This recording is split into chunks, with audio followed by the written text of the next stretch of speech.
இப்போ இந்த மரத்தில் நம்ம வெள்ளையாக பார்க்குறோம். இது தமிழில் வந்து மரப்பாசியும் பேர். இப்போ இந்த மாதிரி மரப்பாசிகள் வந்து மேற்கு மலை தொடர்ச்சி இருக்கிற காடுகளில், சோலை காடுகளில் இன்னும் அதிகமாக இருக்கும் ஈரப்பதம். ஆமாம், இதுக்கு வந்து ஆங்கிலத்தில் லைக்கன்ஸ் அப்படின்னு சொல்கிறாங்க.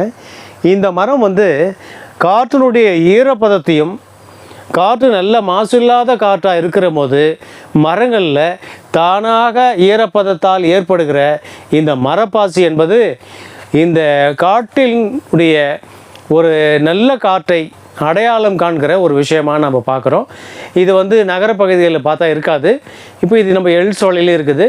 நீங்கள் மேற்கு மலையை ஒட்டி இருக்கிற காடுகளில் போய் பார்க்கும்போது இதை விட இன்னும் ஈரப்பதமான மரப்பாசிகள் இருக்கும். இதை போன்ற மரப்பாசிகளை நீங்கள் ஆங்கிலத்தில் லைக்கன்ஸ் அப்படின்னு போட்டு கூகுளில் பார்த்தீங்கன்னா உங்களுக்கு தெரியும். இது போன்ற தழும்புகள் வந்தாலே காடுகளுடைய காற்று சுத்தமாக இருக்கிறதுக்கு ஒரு அங்கீகாரமாக நம்ம பார்க்குறோம். நன்றி, வணக்கம்.